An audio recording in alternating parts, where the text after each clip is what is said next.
Al finalizar el Walpurgis, Misery y Rain, las sirvientas de Guy Crimson sirvieron un fabuloso banquete con la comida más exquisita que podían ofrecer, y estos platillos, por supuesto, fueron analizados por Rafael. Ahora, siempre y cuando contara con los ingredientes necesarios, Rimuru podría reproducirlos sin ningún problema. A este banquete no se unieron todos los señores demonio. Valentine y Leon se habían marchado hace mucho. Rimuru seguía regañando a Milim por haberlo engañado como parte de su plan para descubrir a Clayman, y le hizo prometer a Frey y Carreon que no la dejarían hacer ese tipo de cosas. Ramiris seguía pidiéndole a Rimuru que le permitiera mudarse a territorio de Tempest, mientras que Dagrol y Veldora conversaban amistosamente, así como también Guy y Dino. Como parte de las excelentes habilidades diplomáticas de Rimuru, este sacó unas barricas de la reserva especial de brandy que se producía en Tempest y lo compartió con los demás señores demonio. La primera en ponerse ebria fue Ramiris, pero eran Beretta y Trainee quienes cuidarían de ella. Por lo demás, la reunión siguió sin problemas y después de 24 horas de haber comenzado, el Walpurgis llegó a su final. Rimuru meditaba sobre la situación de su nación. Las defensas por sí solas eran suficientes para conquistar un país o dos. Cada soldado era al menos rango B después de todo. Al entrar a la ciudad, Rimuru fue recibido por una gran reverencia de rodillas por parte de todos los soldados, en perfecto unísono, como si lo hubieran estado practicando por un largo tiempo, y al final de la línea, Diablo lo esperaba con un "bienvenido de regreso, mi señor". Nos llena de alegría saber de su introducción al octagrama. Estoy feliz de verlo regresar a salvo. La duda era, ¿cómo se habían enterado de todo? Se suponía que Diablo estaba ejecutando su misión de convertir a Yom en el rey de Farmas. Y solo hacía falta preguntar. Diablo le había pedido a Veldora mantenerlos al tanto de todo lo que pasaba, a cambio de los siguientes 3 postres que recibiera Diablo. Y aunque Veldora no necesitaba alimentarse, él lo hacía porque le gustaba.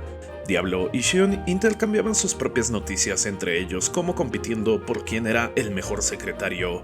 Xion había luchado de gran forma con Clayman y sus subordinados, mientras que Diablo había terminado las preparaciones para comenzar la conquista de Farmas. Una vez que Rimuru los hizo detenerse, se dirigieron al banquete de celebración, en el cual le preguntó a Diablo el estado actual de la situación en Farmas, ya que no pensaba que hubiera terminado tan rápido. Si por algún motivo había abandonado su trabajo, entonces tendría que responder por ello. Xion añadió que si fuera el caso, Diablo debía ser degradado a servir el té, pero tales preocupaciones no eran necesarias. Diablo comenzó su reporte. Primero, devolvió a Regim y Rasen a su forma original, ya que como bolas de carne no le serían útiles. Aquí Rimuru estaba un poco perdido, no sabía a qué se refería con bolas de carne. Lo que sucede es que una vez terminado el conflicto con Farmas, la encargada de interrogar a los prisioneros fue Xion, y el método de tortura que ella eligió fue el de cortarlos y reacomodarlos lentamente, utilizando su habilidad única maestro cocinero para obtener el resultado deseado, y así, sin matarlos, les hizo sufrir de formas inimaginables. Removía la carne de los huesos, la ensamblaba de vuelta y continuaba como si estuviera practicando cómo filetear la carne humana, convirtiéndolos en bolas de carne vivientes, con sus órganos y extremidades expuestas por todas partes, sin ningún tipo de coherencia y privándolos de toda habilidad para comunicarse. En el camino a Farmas, los 3 prisioneros eran llevados en cajas, y para poder utilizarlos, Diablo decidió devolverlos a su forma original. Aunque el método de Xion fue excesivamente cruel, los resultados eran satisfactorios. Los 3 habían sido removidos de toda voluntad de oposición y les servirían sin vacilar para evitar sufrir el mismo castigo. Pero la habilidad de Xion era una que alteraba las leyes del mundo. Las pociones de curación no hacían prácticamente nada, así que para Diablo, que era un maestro de la manipulación de energía mágica, el reto de reconstruirlos le trajo gran deleite. Con delicadeza y habilidad logró remover toda influencia de la habilidad de Xion de sus cuerpos y procedió a sanarlos. Aunque no tenía un orden en mente en particular, al final decidió no sanar aún, misión al rey Edmaris. Un agradecido Rasen le pedía con ferviente devoción a Diablo restaurar al rey, pero este tomó la oportunidad para recordarle su posición, y si le comenzaba a pedir favores, por supuesto, estos tendrían un precio. El miedo regresó rápidamente a Rasen, quien recordó su encuentro con él.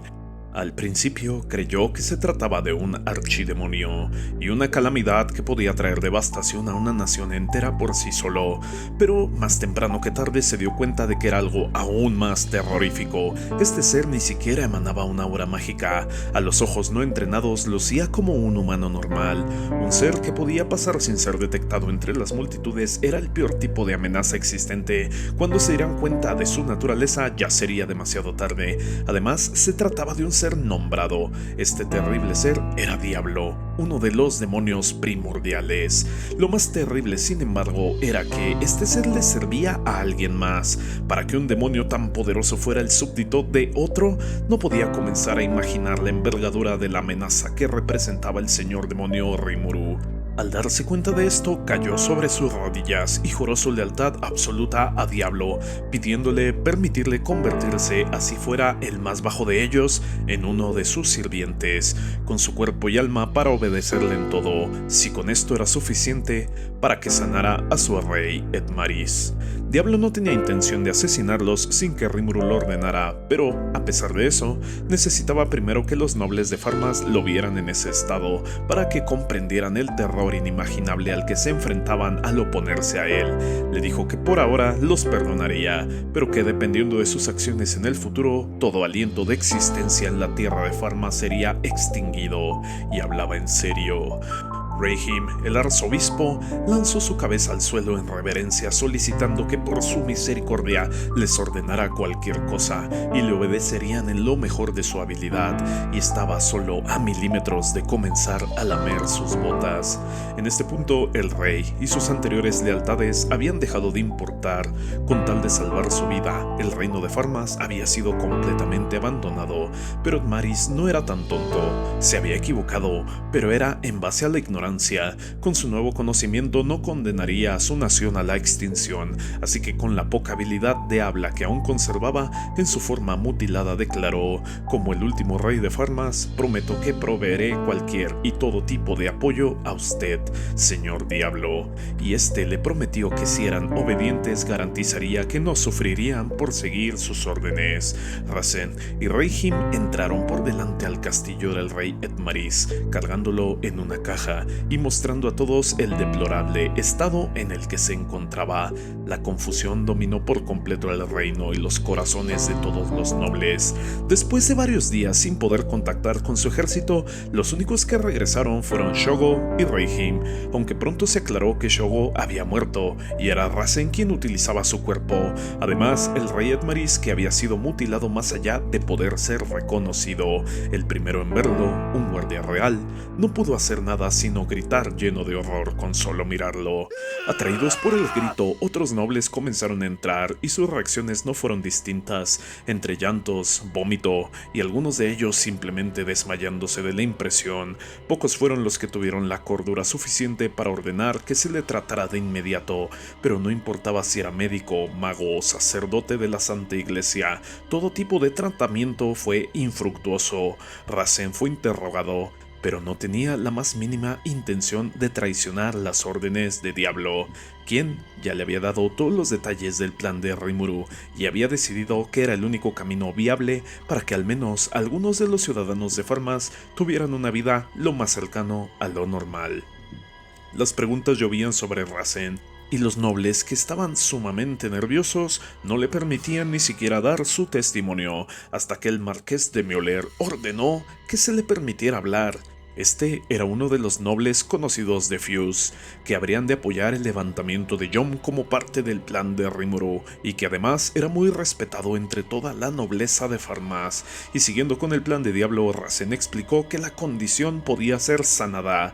De eso se encargaría el campeón de la región conocido como Yom, que se las había arreglado para negociar con el líder enemigo la obtención de una poción de curación extremadamente poderosa, y además les dijo que esto había sido el resultado del regreso del dragón de la tormenta, Veldora.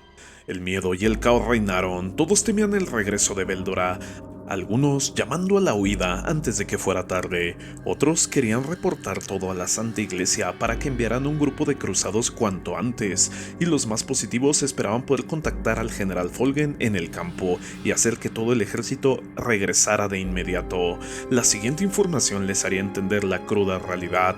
Racen informó que todo el ejército había sido completamente aniquilado por el dragón de la tormenta.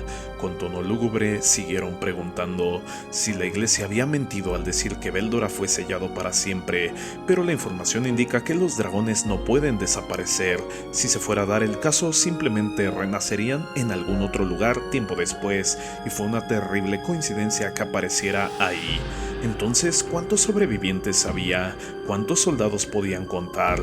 Racen les dijo que todos habían desaparecido. Tan vago como sonara, el gesto que hizo al cerrar sus ojos lleno de amargura les hizo entender el significado de esas palabras. No quedaba uno solo con vida. Uno de los ministros cayó de rodillas en terrible llanto, ya que uno de sus hijos había partido a la guerra para ganar algo de experiencia de combate. Ninguno se imaginó el destino que les esperaba, y con esta, una multitud de tragedias estaban destinadas a conectarse cuando cada familia se enterara de las muertes de padres, hijos y hermanos que partieron a la batalla por el bien de su nación. Todos fueron sacrificios para alimentar el renacer de Veldora, de acuerdo al relato pactado por Rimuru, y aunque esta no fuera la verdad, el hecho es que no había sobrevivido ninguno. En ese momento, el grupo de Yom arribó, acompañados por Diablo. Yom anunció que había tenido éxito en negociar con el líder enemigo, pero los nobles encontraron una fuerte ofensa en la forma en la que se dirigía a ellos. El palacio real no era lugar para un simple plebeyo, campeón o no. Su manera de hablar no tenía cabida, y comenzaron a cuestionarlos con soberbia e ira. Racen miró a Diablo tratando de medir si esto le había ofendido, ya que de ser el caso podía simplemente asesinar a todos los presentes, y antes de comprobarlo decidió intervenir diciendo: este es el hombre que nos ha salvado, tanto a mí como a Reihim y al rey Edmaris. Racen comenzó a relatar cómo se desarrolló la cruenta batalla en la que, a pesar de superar a los monstruos en número, ellos se defendían férreamente con la ventaja del terreno, y cómo al momento del despertar de Veldora, todos los soldados comenzaron a caer ante la calamidad del dragón de la tormenta, sin esperanza alguna de sobrevivir, hasta que fue el líder enemigo Rimuru que se paró delante de él y logró, de alguna manera, calmar su ira. Esto implicaba que este monstruo era capaz de comunicarse y llegar a un acuerdo con algo tan ominoso como un dragón verdadero, y el relato dejó satisfecho a Diablo, mientras que los nobles volvieron a quedar pálidos al comenzar a comprender el alcance de Rimuru. Siguió explicando cómo él era el protector de todo el bosque de Yura, y cómo incluso las dríadas trabajaban para él, y que fue a través de ellas que logró comunicarse con Veldora, haciendo su relato más creíble, a lo que varios comenzaron a reconocer el error de haber intentado invadir esa tierra.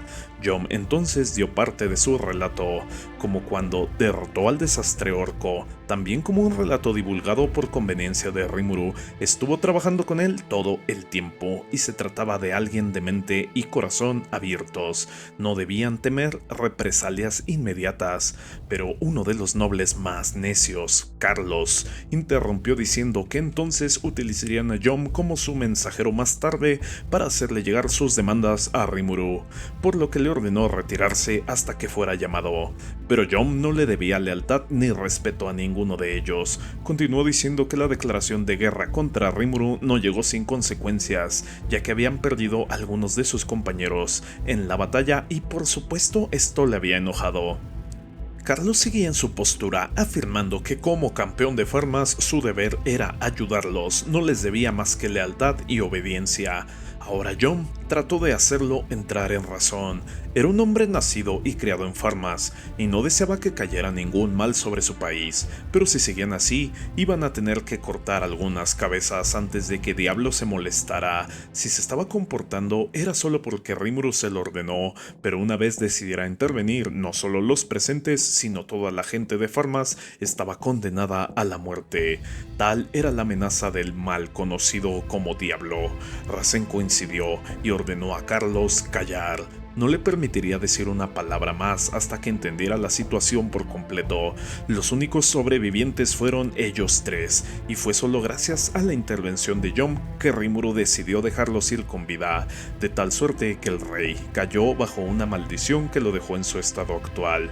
De hecho, el rey Edmaris ofreció la paz a la nación de monstruos, y el líder enemigo estuvo dispuesto a escuchar, lapidando así la rendición de Farmas en la guerra actual, aun con algunos aristócratas pensando en formas de responder. Si lo hacían, debían enfrentarse a Veldora, algo que estaba muy lejos de sus capacidades. Los invocados que formaban parte de su ejército cayeron incluso antes de la aparición del dragón de la tormenta contra los generales enemigos. Ahora, si después de todo esto aún se les estaba ofreciendo una manera de conseguir la paz, ¿por qué no tomarla? Al fin llegaron a un acuerdo. Diablo pasó al frente y se presentó como el fiel y leal sirviente de su señor, Rimuru. Ninguno de los nobles sabía cómo dirigirse a él, solo Rasen mostraba un miedo profundo con su mera presencia. Los guardias reales, que eran los mejores soldados que quedaban en Farmas, cada uno con rango de A-, lo miraban con desprecio, pero no podían hacer nada. No es que Diablo estuviera ejerciendo algún tipo de presión, sino que al ser estos guerreros curtidos en combate, habían desarrollado instintos agudos para evitar y enfrentar los peligros, y esos mismos instintos les decían que el ser delante de ellos era una aberración más allá de la imaginación, y les instaban al terror, simple y llano. Diablo, después de reconocer que los guardias no harían nada, les dijo: muy bien, no hay necesidad de morir inútilmente, ¿cierto? Y sacó una poción de curación completa para devolver al rey a su forma original, aunque la poción solo era una forma de publicitar a Tempest, ya que la curación real sería a través de los poderes de Diablo. Para los presentes parecería que la poción hizo el trabajo, y maravillados por la tecnología de Tempest, comenzarían a reconocerlos más rápido. El rey recuperó su forma y agradeció a Diablo por haberlo salvado. Entonces anunció que tenía un mensaje de su señor, a lo que Edmaris dijo que escucharían con atención el mensaje del reino de los monstruos. Estas palabras no tenían poco peso, significaban que Edmaris había aceptado la soberanía de Tempest, y esto cambiaría la forma en la que los nobles responderían ante ellos. Ahora, como Tempest había sido reconocido como una nación independiente, era improbable que algún otro país quisiera prestar su ayuda a Farmas. De hecho, la iglesia no lo haría, ya que estarían con las manos llenas por el regreso de Veldora. Así que podían esperar que las negociaciones fueran duras y por supuesto con desventaja. Diablo leyó las demandas de Tempest. Dentro de una semana se reunirían los representantes de ambos países para discutir el tratado de paz, pero antes de firmar dicho tratado es necesario que accedan a las condiciones provistas. Pueden elegir lo mejor para ustedes de las siguientes estipulaciones. Primero, el rey abdicará al trono y se pagarán reparaciones de guerra a Tempest. Segundo, Farmas se convertirá en un estado vasallo. Y tercero, de no aceptar las otras dos opciones, la guerra continuará. El semblante de todos los presentes se volvió sombrío. Los primeros en hablar pensaban que eran condiciones ridículas. Incluso el periodo para la respuesta era muy corto. En una semana no podrían convocar a todos los nobles con decisión en el tema, pero Diablo los mandó a callar. Su temperamento estaba alcanzando el límite. Si no tenían una respuesta para dentro de una semana, se tomaría como la decisión de continuar las hostilidades, y entonces Diablo se retiró. El rey anunció que llevarían otra reunión a cabo al día siguiente para decidir qué camino tomar. Mientras tanto, todos los presentes habrían de comenzar a pensar sus propias decisiones. La reunión dio comienzo, con Edmaris confirmando el relato de Rasen y con Müller y el conde de Hellman. Los conocidos de Fuse, tomando la iniciativa en la discusión, debían decidir qué acción tomar. Continuar la guerra era inaceptable, significaría su final, pero las otras dos opciones no eran menos difíciles. Ser vasallos de monstruos era complicado, los nobles no lo aceptarían, y menos si sus posiciones no estaban aseguradas. La guerra civil estallaría, lo cual era probablemente el objetivo de la nación de monstruos. Sobre la abdicación del rey y el pago de reparaciones, acabaría acabaría con ellos financieramente. 10.000 monedas estelares fueron la demanda de Tempest, lo cual equivale a 1.000.000 de monedas de oro, una quinta parte de toda la recaudación anual de Farmas. Enfrentarían una temporada de mucha limitación y cero progreso. Edmaris estaba callado, pensando aún en la belleza de aquel enemigo, el cuerpo de una mujer joven con una presencia vasta. Su mero recuerdo provocaba que el terror surgiera desde el fondo de su alma. Recordó también las torturas que sufrió y cómo llegó a convertirse en una masa de carne dentro de una caja, algo que no quería volver a experimentar por nada en el mundo. No se podía permitir un solo error más. De las opciones ofrecidas podían tomar cualquiera, y eso significaba que lo que eligieran no era importante. El plan de Tempest poco tenía que ver con sus decisiones. Se cumpliría pasara lo que pasara por la voluntad de Rimuru, ejecutada por Diablo. La tercera opción era la aniquilación completa. Estaba fuera de la cuestión. La segunda era la mejor. Después de ver la ciudad de los monstruos, si sus ciudadanos pudieran ver ese tipo de abundancia de la mano de Rimuru, sería un sueño hecho realidad.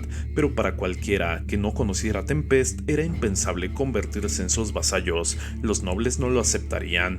Lo más obvio era que eligieran la primera opción. Una vez Edmaris dejara el trono y se pagaran las reparaciones, sin embargo, habría un conflicto interno por decidir quién sería el siguiente rey, ya que Edmaris tenía descendencia, 2 hijas casadas con nobles y un hijo de 10 años, que sería el siguiente en la línea, pero sus yernos, así como su hermano menor, alegando la inexperiencia del hijo de Edmaris, lucharían por el poder.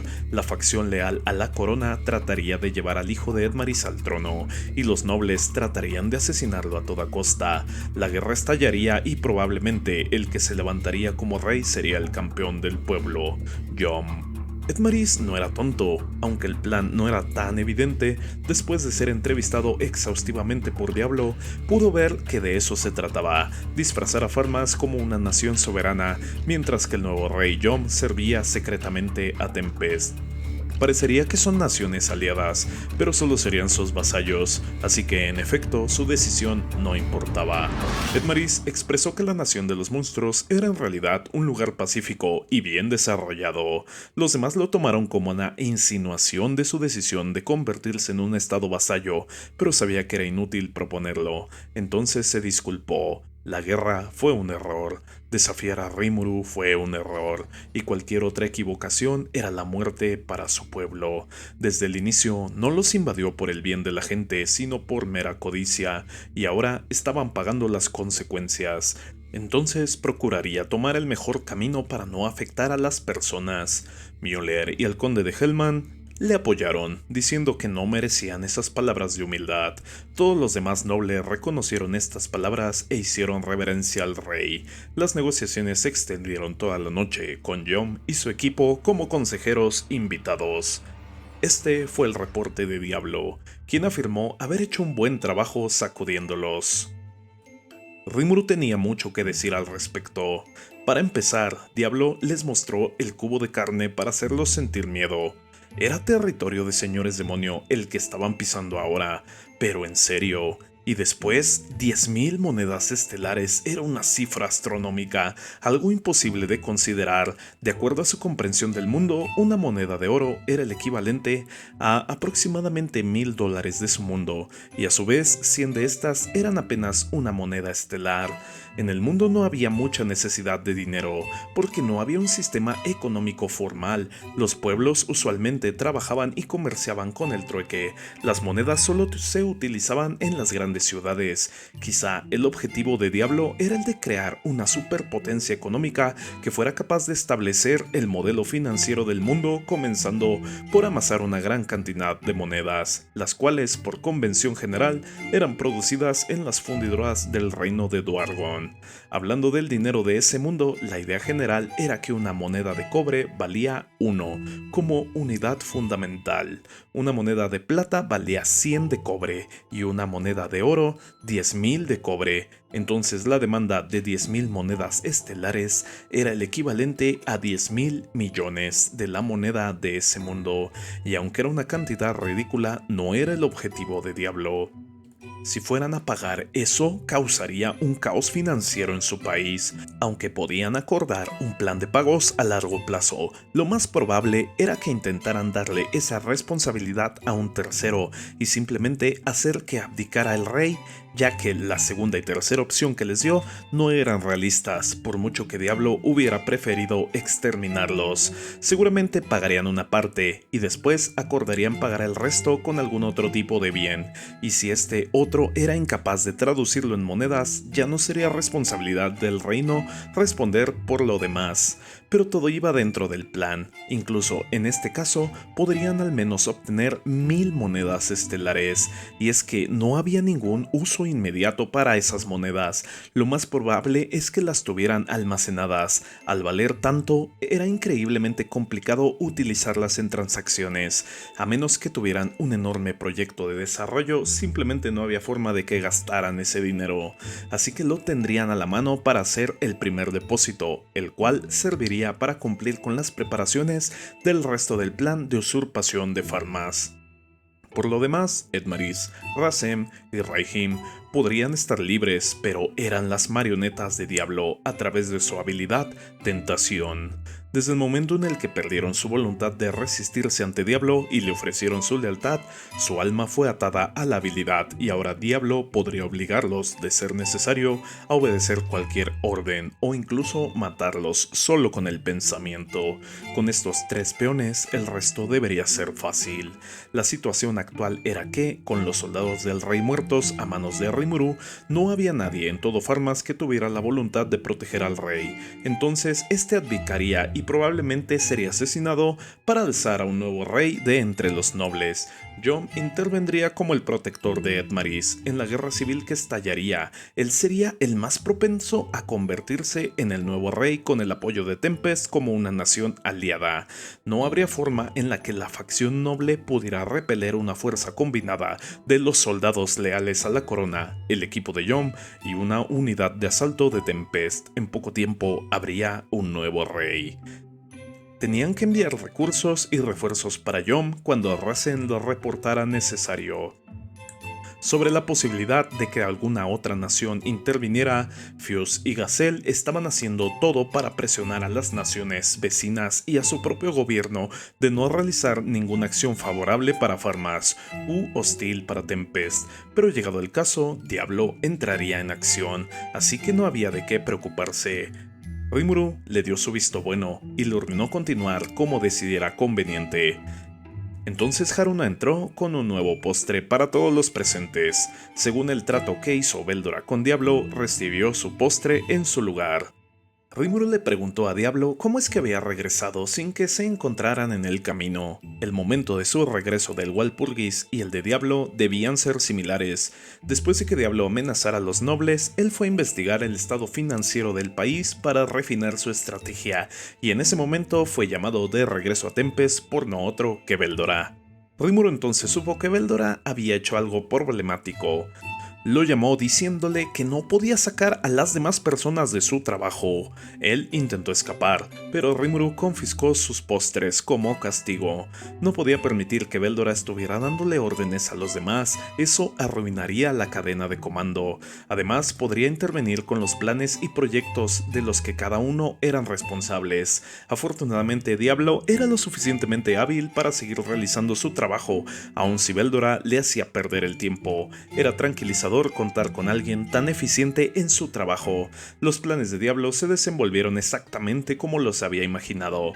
Los nobles discutían las acciones por tomar, muchos no querían pagar nada, e incluso proponían resistirse y seguir peleando. Si fueran a pagar, apenas podrían reunir 1000 monedas estelares. En estas charlas apenas surgió el nombre de los héroes: Hinata Sakaguchi, la capitana de los Caballeros Santos, que sin duda actuaría con el dragón de la tormenta, y Velocidad de la Luz, Masayuki de Ingracia, cuyas hazañas eran bien conocidas en Farmas. Si estas personas fuertes fueran a participar en una batalla contra Tempest, tendrían una oportunidad de resistirse, aunque su objetivo era simple y evidente: hacer que alguien más se encargara de sus problemas. Algunos creían que Edmaris estaba exagerando con el poder de Rimuru, como Edward, su hermano, que no podía creer que un rey tan orgulloso y magnífico como su propio hermano se rindiera ante los monstruos, pero este reafirmó que si no abdicaba al trono, entonces solo podían convertirse en vasallos o entrar en una guerra que no podían ganar. Si estaban de acuerdo con eso, entonces podía mantener su posición como rey, marcando el final de su nación. El conde de Hellman interrumpió con noticias, una declaración del rey de Brumund, quienes habían hecho oficial su formal alianza con Tempest. Seguido de él, noticias del gremio de aventureros. Rimuru, el protector del bosque de Yura, había sido declarado un señor demonio. Algunos vieron esto como su salvación. Dado el caso, otros señores demonio lo verían como una ofensa y lo aplastarían. Sería el final de Rimuru, pero el reporte era detallado. Clayman, el señor demonio, había de hecho retado a Rimuru y perdió su vida en el proceso. Se preguntaron qué fue de Carrion y Frey, si simplemente dejarían que un novato tomara el bosque de Yura para sí mismo, y el reporte también tenía noticias sobre ellos. Habían dejado de ser señores demonio para servir al destructor Milim Nava. Con los 8 restantes se había conformado el octagrama de los señores demonio. Edmaris comenzó su declaración final. Ahora que todos sabían de una fuente confiable que no solo Veldora sino también Rimuru por sí solo era una amenaza insondable, la decisión era simple: abdicaría al trono y además de eso nominaría como su sucesor a Edward, su hermano. Todos se sorprendieron de que fuera él y no su hijo Edgar el sucesor, pero viendo a futuro, Edmaris quería proteger la vida de su hijo, quien sería el centro de la guerra de poder que se llevaría a cabo de ser nombrado sucesor. Así tendría mejores probabilidades de sobrevivir. Además, Edgar era un niño. Farmas necesitaba un rey capaz de tomar acciones ahora mismo. El único candidato era su hermano Edward, quien vio en esto una oportunidad no solo de tomar el poder, sino de imponer su voluntad, ahora inundado de codicia por su nuevo puesto. Con la ayuda de los nobles podía mover sus influencias para generar una resistencia multinacional contra Rimuru, con la ayuda de los héroes si era posible, y aunque no fuera ese el caso, podía dejar la deuda del país en manos del antiguo rey. Al haber un nuevo gobernante, nada los obligaba a cumplir con los acuerdos de la administración pasada, al menos no a nivel político, aunque era una forma barata de querer resolver su deuda con Tempest. Al cabo de unos días, el tratado de paz fue firmado. Aunque Tempest solo era reconocido como una nación en el nivel más básico, con este tratado había creado antecedentes para presentarse como un país soberano, aunque no formaba parte de ninguna de las alianzas principales, por lo que podía ser objetivo de invasiones, si alguien era lo suficientemente tonto como para enfrentar al dragón de la tormenta y a un señor demonio reconocido. A partir de ese día, Rimuru llegó a ser conocido en el mundo de Occidente como un líder impenetrable y un señor demonio de clase desastre, que en solo 2 años tomó el control de una tierra que ni siquiera el Imperio Oriental pudo dominar en 200 años, un genio más allá de toda capacidad humana. La primera parte del plan estaba completa, tal y como Diablo lo había imaginado. Si el video te gustó, regálame tu like y tu suscripción al canal, activa la campanita para saber cuando publico nuevo contenido, o regálame un comentario para el algoritmo. Si deseas apoyar aún más, únete al canal en el rango de Señor Demonio. También te invito a nuestra comunidad en Discord Federación Yura Tempest y a mantenernos en contacto a través de mis redes sociales. Todos los links están en la descripción. Muchas gracias y hasta la próxima.